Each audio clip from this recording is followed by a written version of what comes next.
Well, as Israel battles military threats on multiple fronts, over 100 Israeli families are experiencing devastating loss as their loved ones, including many children, have been kidnapped by Hamas and taken to Gaza.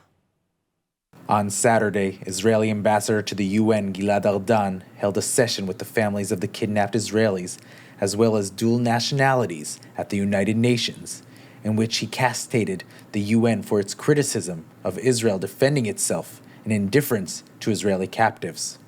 At the event, several family members of the hostage spoke before representatives of over 24 countries.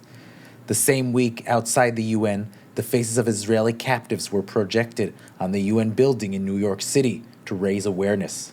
Among those kidnapped and being held by the Palestinian terror group are an 85-year-old grandmother who was also paraded around Gaza in the streets while Palestinians cheered to celebrate the attacks.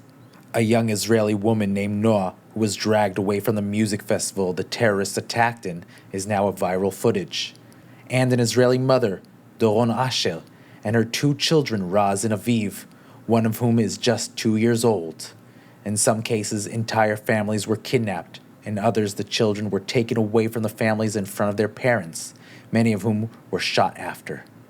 Many of the families of the victims received photos or calls from Hamas terrorists sent from the phones of their victims, confirming that the hostages were in the custody of Hamas or Islamic Jihad. Some families reported that the Hamas terrorists sent photos of their families of the bodies of Israelis who have been taken hostage and killed. Terrorists captured by Israeli security forces have also confirmed in footage released this week that there are hostages and that the intent of the operation was to kill and rape, when relevant, the hostages. The Israeli government thus far has stated they are not negotiating with Hamas over the release of hostages, nor will they do so, and confirm the objective of the IDF's operation in Gaza is to remove Hamas from power.